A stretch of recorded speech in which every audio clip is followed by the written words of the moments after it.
Here's a puzzle that shouldn't make sense. There are two great airline fortresses in the American Southeast. One of them is the busiest airport on Earth. The other is barely half its size in a city less than half as big. Now, which one do you think is more completely controlled by a single airline? It's the smaller one. At Charlotte, American Airlines runs about 90% of the flights, and even if you count actual passengers instead of flights, which drops the number because so many are on small regional jets, it's still around 70%. At Atlanta, Delta carries roughly 74% of the passengers. Either way you measure it, the tighter grip belongs to Charlotte. And here's where it stops making sense. That iron grip on Charlotte belongs to American Airlines, which in 2025 made $54 billion in revenue and kept just $111 million of it as profit. Delta's grip at Atlanta belongs to the most profitable airline in the world, which made about the same revenue and kept $5 billion. So the airport that looks the most like an unbreakable fortress is owned by the weakest of the big three, and the one that looks slightly less dominated is owned by the strongest. Two fortresses, two completely different bets, and one of them is standing on far shakier ground than it looks. Start with Atlanta, because Atlanta is simply the largest thing in the history of commercial aviation. In 2025, it handled 106 million passengers. No other airport on Earth has ever crossed 100 million in a single year. Atlanta has now done it multiple times. It's been the world's busiest airport for 27 of the last 28 years, the only exception being 2020, when the whole planet stopped flying. 5 parallel runways, a domestic terminal, an international terminal, 6 concourses, and an underground train that moves 250,000 people a day. But the scale isn't really the point. The point is why it exists. Atlanta sits within a 2-hour flight of about 80% of the United States population. That geography made it the natural place to connect the eastern half of the country, and Delta figured that out early. Delta pioneered the hub-and-spoke model here back in the 1950s. By the middle of that decade, Atlanta was already the busiest transfer point in the world. Then Delta got lucky in the way empires usually do. A rival died. Eastern Airlines ran a competing hub at Atlanta for decades. Labor wars, a hostile takeover, and a slow collapse killed it, and in 1991, Eastern was liquidated. Delta inherited an uncontested city. Today, Delta runs its largest schedule ever out of Atlanta, nearly 1,000 flights a day to more than 200 destinations. There's a Delta lounge in nearly every concourse.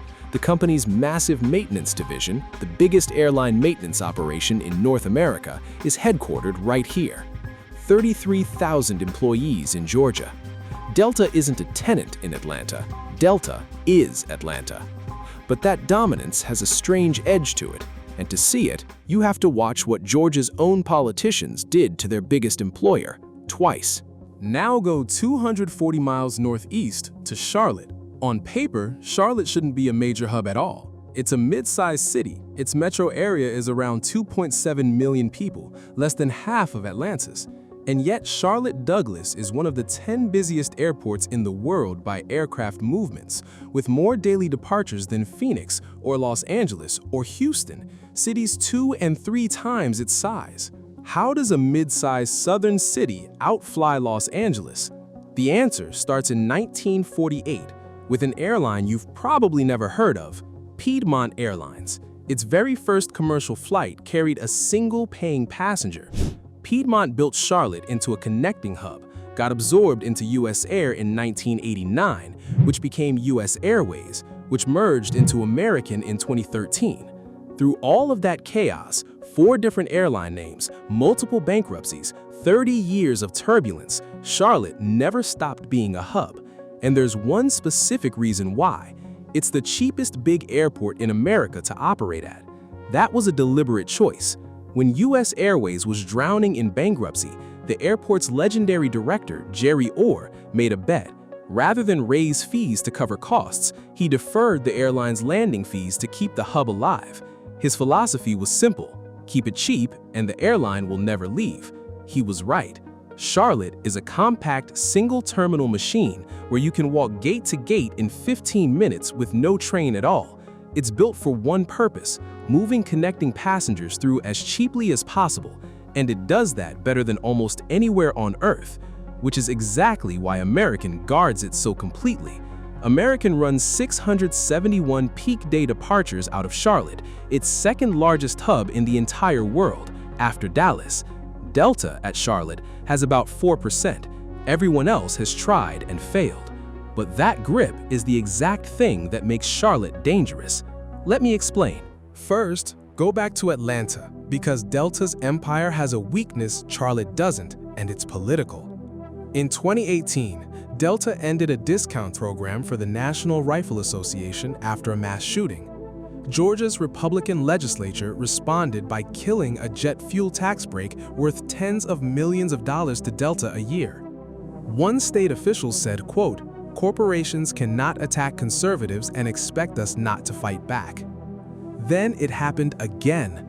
In 2021, Delta CEO criticized Georgia's new voting law. The legislature moved to strip the tax break a second time. The Speaker of the House put it bluntly, "You don't feed a dog that bites your hand." Think about what that reveals. Delta is the largest private employer in Georgia, and it's still politically vulnerable in its own home state because everyone knows it can't leave. The empire is so rooted that it can be taxed and pressured at will. Now, Charlotte. Charlotte's fragility is the opposite kind. It's not political, it's structural. Atlanta generates enormous local demand. It's a huge metro that fills planes on its own. Even if Delta somehow shrank, Atlanta would still be a giant origin and destination market that other airlines would fight to serve. Charlotte doesn't have that cushion. Around 65% of Charlotte's passengers aren't going to Charlotte at all. They're just changing planes. The airport exists because American chooses to connect people there. It's a bet on one airline in a smaller market with almost no backup plan. So ask the question the whole video is built around. What happens if the airline stumbles? If Delta contracted, Atlanta survives on its own size. If American contracted, Charlotte has almost no one waiting to take its place. And American is the weakest of the big three. So, score them. On raw financial strength, it's not close. In 2025, American and Delta made roughly the same revenue, but Delta kept $5 billion of it and American kept $111 million. American flies more planes per day than any airline on the planet, around 6,500 flights, and still barely turns a profit. Here's why. American has enormous scale, but its costs run higher, and its premium cabins bring in less than Delta's, so all that flying generates far less money per seat. Delta is the opposite. Fewer flights, far more profit. Its premium cabins now bring in over 40% of its passenger revenue, and it sells a better product for more money. American has a credit card deal and premium seats too. Delta just squeezes more out of every passenger because Delta's passengers fly premium more often. That's the whole ballgame. But, and this matters, Charlotte, the airport, is not losing. It just finished the biggest construction project in its history, a $600 million terminal expansion. It's building a fourth runway, opening in 2027. Its local traffic just hit an all-time record because Charlotte, the city, is booming. Roughly 150 people move to the region every single day. So the airport is thriving. The airline that owns it is the question mark. And that's the real difference between these two fortresses. Atlanta's future depends on a metro and an airline that are both incredibly strong. Charlotte's future depends on an airport that's excellent, chained to an airline that isn't. So, which fortress wins? If you're asking which one is stronger today, it's Atlanta, and it isn't particularly close. Bigger market, richer airline, global network, 100 years of history, and a metro that generates its own demand whether Delta thrives or not. Atlanta is close to unbreakable. Even Georgia's politicians know they can squeeze Delta precisely because Delta can never walk away. But stronger and safer aren't the same thing. And the more interesting answer is about fragility. Charlotte is the most efficient large hub in America, cheapest to operate, compact, superbly run, growing local demand.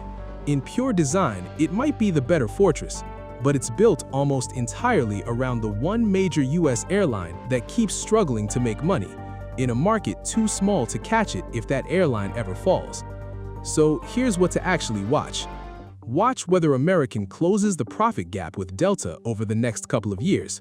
If it can't, Charlotte's single carrier bet gets riskier every year. Watch whether American keeps swapping mainline jets for smaller regional planes at Charlotte, because that's the quiet signal of a hub being downgraded rather than grown. And watch the airline lease negotiations happening at Charlotte right now, in 2026. They'll decide whether American commits to building 2 more concourses or starts holding back. Because in the end, these 2 airports tell you something bigger about how American aviation actually works. An empire is what you build when you get so large, so rooted, so unavoidable that even your own home state can't afford to lose you.